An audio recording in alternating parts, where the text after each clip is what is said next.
ዛሬ የአረንጓዴ አሻራ በዘንድሮ በ2018 ዓ.ም በኢትዮጵያ አርቲፊሻል ኢንተለጀንስ ኢንስቲትዩት አጠቃላይ መላው ሰራተኛ ወጥቶ እየተከለ ነው ያለው። እንግዲህ በዛሬው ቀን ብቻ 6000 ነው የምንተክለው። እቅዳችን 14000 ነው። ነገም ቀጣዩን እንተክላለን ማለት ነው። አሁን እየተከልንበት ያለው ቦታ ቢሾፍቱ ነው። ቦታው እንደምታየው በጣም ተራራማ በጣም ጥሩና በትክክልም እዚህ ጋር የአረንጓዴ አሻራ ያስፈልግበት ቦታ ነው እና አረንጓዴ አሻራ እንግዲህ መተከል ከተጀመረ በኋላ በጣም በርካታ ነገሮችን እየለወጠ ነው። እንደምታየው የአየሩ ሁኔታ በተለይ የምግብ አትክልቶች ናቸው እየተተከሉ ያሉት። እነዚህ የምግብ አትክልቶች ደግሞ ፍራፍሬዎች በምግብ ራሳችን የመቻል ፍራፍሬን በተለይ እየተከልን ስንሄድ እንግዲህ ምን ያህል አገር ላይ ለውጥ እንደሚያመጣ በግብርና ሚኒስቴር እየወጡ ያሉ ሪፖርቶች እንደምታየው ነው። ይሄ አገራችንን እንግዲህ በደንብ በአረንጓዴው አሻራ ታሪክን የቀየረ ስትራቴጂ ነው። ክቡር ጠቅላይ ሚኒስቴር እንግዲህ ኢኒሼቲቭ እየተሰራ ያለው የአረንጓዴ አሻራ በዘንድሮ ተስፋን እንትከል በሚል መሪ ቃል እየተተከለ ነው። በመላው ሀገሪቷ እየተተከለ ነው ያለው። ይሄ ለየት የሚያደርገው እንግዲህ እነዚህ የቴክኖሎጂ ሰዎች የቴክኖሎጂ ሰራተኞች ናቸው። የአርቲፊሻል ኢንተለጀንስ ይሄን እንግዲህ ከተፈጥሮ ጋር አዋህዶ ከመሄድ አንፃር ቴክኖሎጂ ደግሞ ያለ ተፈጥሮ ምንም ሊሆን አይችልም። ተፈጥሮን ያግዛል እንጂ ብቻውን ሊቆም አይችልም። አርቲፊሻል ኢንተለጀንስም እንግዲህ በግብርና ዘርፍ በጣም በርካታ ለውጦችን እየመጣ በተለይ እንግዲህ የተከልነውን አረንጓዴ አሻራ ወይም ፍራፍሬ የምንከታተልበት በተለይ ደግሞ የውሃ መጠኑ የአፈር አጠቃቀሙ የማዳበሪያ ሁኔታ መከታተል በጣም ያስችላልና እኛም እንግዲህ ከዚህ ግብርናውን ዘርፍ ለማገዝ በርካታ ጥናቶች የተሰሩ ነው። በአርቲፊሻል ኢንተለጀንስ በተለይ እንግዲህ የፕሮዳክቲቪቲ ወይም ምርትን ከማሳደግ አንፃር በጣም በርካታ ስራዎችን ነው እየሰራ ያለውና ይህንን ለማገዝ እንግዲህ አንደኛ እንደ ማንኛውም ህብረተሰብ አብረን የአረንጓዴ አሻራ በመትከል በመሄድ ሁለተኛ ደግሞ በጥናቶች ላይ የተመሰረተ ይሄ አረንጓዴ አሻራን የሚያግዙ በተለይ በርካታ ስራዎች አሉ።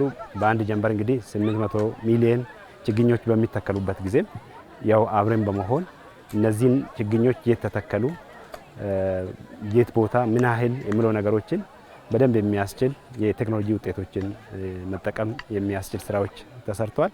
እንግዲህ አሁንም የአንድ ጀንበሩን በጉጉት እየጠበቅን ነው።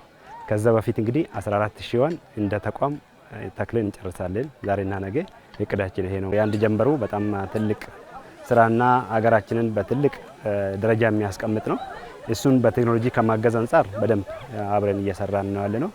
ከኮማንድ ሴንተሩ በመሆን አጠቃላይ የመንግስት እንቅስቃሴ ሙሉ በሙሉ የሚተከልበትን ቦታ ምን ያህል እንደሚተከል በትክክል ላይቭ የሚያሳይ ስራዎች በጣም በርካታ ቴክኖሎጂዎች ተጠቅሟል።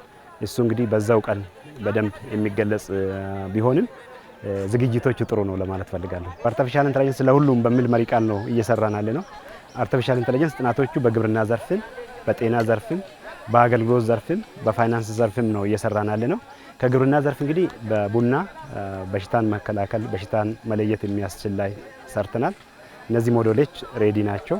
በቲማቲም በሽታን የሚለይ የስንዴን ዋግ በሽታ ቀድሞ መተንበይ የሚያስችል ሞዴሎች ሰርተናል። ይሄ እንግዲህ በጥናት ደረጃና በተወሰኑ ቦታዎች ነው እየተጠቀመ ያለው። ይሄ እንግዲህ በመላው ሀገሪቷና በተለይ ግብርናችንን ከማገዝ አንፃር በርካታ ጥናቶች እየተሰሩ ነው። ይሄ እንግዲህ ስራ ላይ ውሎ የአርሶ አደሮቻችንን ወይም ደግሞ ምርቱን ወይም ደግሞ ግብርና ሚኒስቴሩን የሚያግዝበት ደረጃ ሲደርስ በደንብ የምንነጋገር ይሆናል ማለት ነው። ያው ሰው እንግዲህ እንደ ተቋም ለማስቀጠል እኛ በጣም አሁን ባህል ሆነዋል። አርቲፊሻል ኢንተለጀንስ ከተቋቋመ 6 ዓመቱ ነው። እንግዲህ ሁሌ በየአመቱ እንተክላለን። ሰራተኛው በደንብ በፍላጎት ነው እየተከለ ያለው። ሁሉም መቼ ነው የሚለው ነገር ነው። ክረምት ሲገባ መቼ ነው የምንተክለው ነው እንጂ አሁን ጥያቄ መጠየቅ ጀምሯል ማለት ነው። ክረምት ሲገባ መቼ ነው የኛ ቀን የምንተክለው መቼ ነው የሚል ጥያቄ ነው የሚያመጣ ያለው። ይሄንን እንግዲህ ባህል ሆኖ ሁሉም በፍላጎት በደስታ የመጣው ችግኝ ያንሳቸዋል እንጂ ተርፎ አያውቅም። ምክንያቱም ሁሉም ብዙ ለመትከል ፍላጎት አለው።